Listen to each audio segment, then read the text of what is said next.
सास बनने की ट्रेनिंग।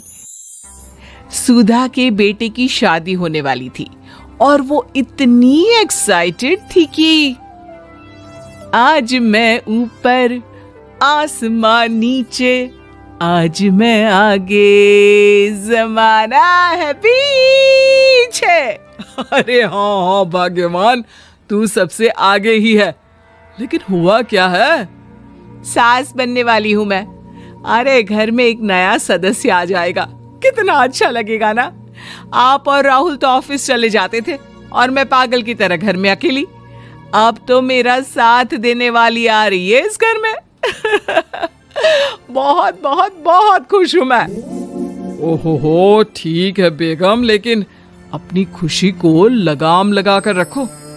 क्या पता कैसी आए, तुम्हारा साथ देने वाली आए या फिर ऐसी आ जाए जो तुम्हारी शक्ल देखना भी पसंद ना करती हो। ऐसा क्यों बोल रहे हैं जी? शुभ नहीं बोल सकते तो अशुभ तो ना बोले। अच्छा जल्दी से तैयार हो जाओ, चांदनी चौक जाना है शादी की शॉपिंग के लिए। हाँ थोड़ी सुबह तो हो जाने दो, दुकानें बाजार खुल तो जाए।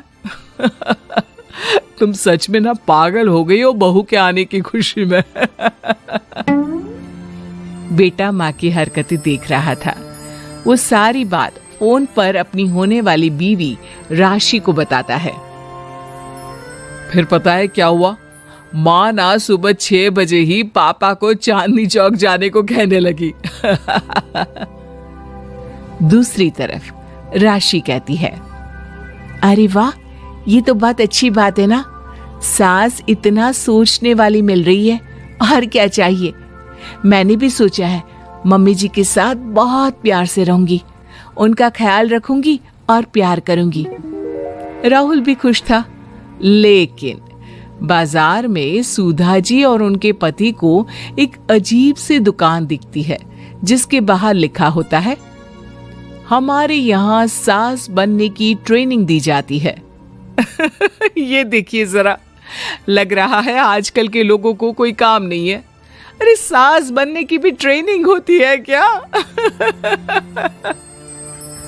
दुकान के सामने एक पिंजरा था, उसमें एक तोता बंद था।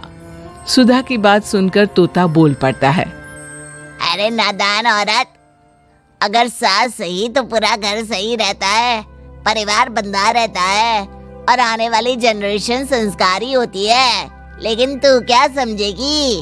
जा जा आगे जा। ओए, तोते बड़ा बोल रहा है, क्यों आगे जाऊं? मैं नहीं जा रही। देखा देखा, तेरे जैसी औरत को तो सास बनने की ट्रेनिंग लेनी ही चाहिए। निकाल 1000 रुपये और जान दर, नहीं तो पूरी जिंदगी रोती रहेगी।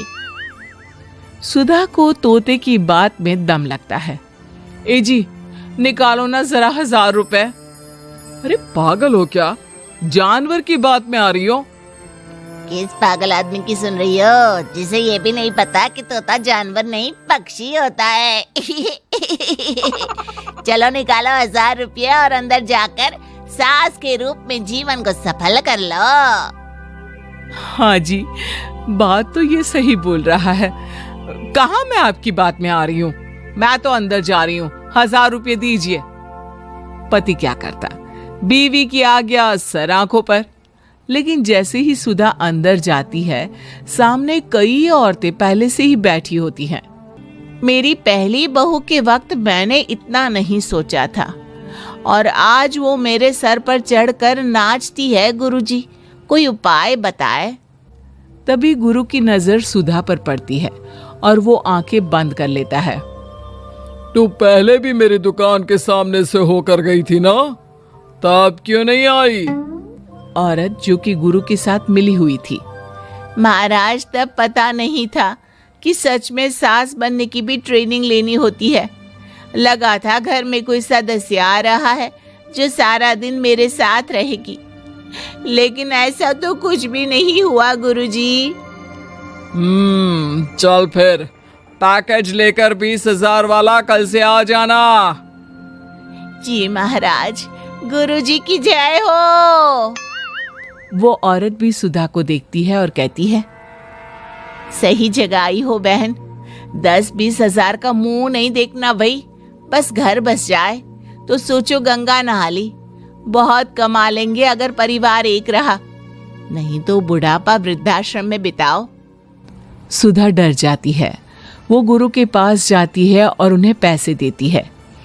देखो, एक मंत्र गांठ बांध लो कि कभी भी बहू को बेटी ना समझना। जितना दबाकर पहले दिन से रखोगी, धीरे धीरे प्यार दोगी तो मान रखेगी, नहीं तो। नाजी ना गुरुजी, समझ गई।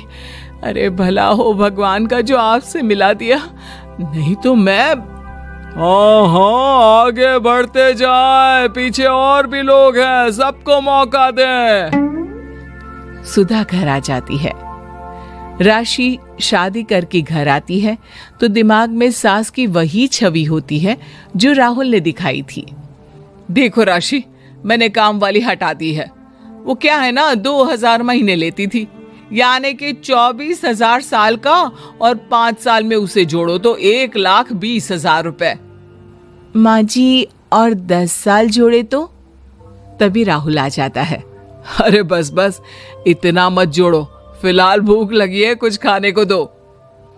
अरे पर बर्तन तो गंदे हैं ना, काम वाली तो आई नहीं, फिर बर्तन कौन धोएगा? अरे कौन धोएगा मतलब?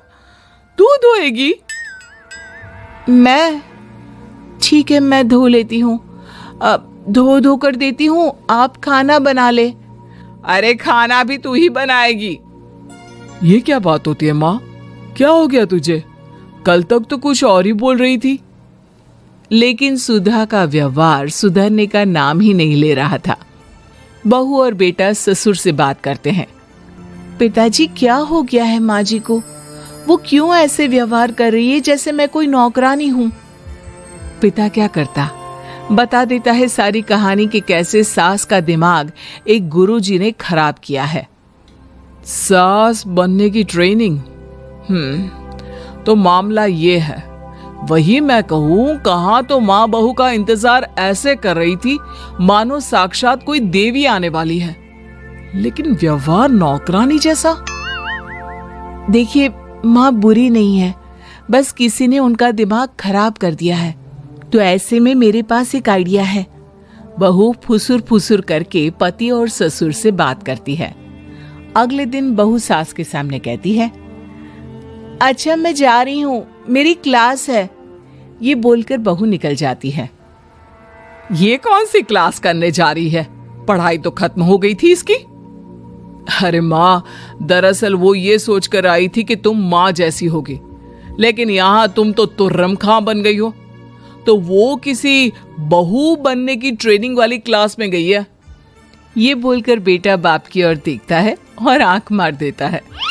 हाँ, वो तो तुम्हारी माँ ने भी सास बनने की ट्रेनिंग ली है बेटा। पहले का जमाना और था भाई, कि भोले मन से रिश्ते शुरू किए जाते थे। अब तो नई लड़की घर आते ही नौकरानी हटा देते हैं। बताओ, पिछले 25 साल से वो नौकरानी काम कर रही थी, तब तो कोई हिसाब किताब नहीं हुआ। अरे पापा, आप भी माँ को बोल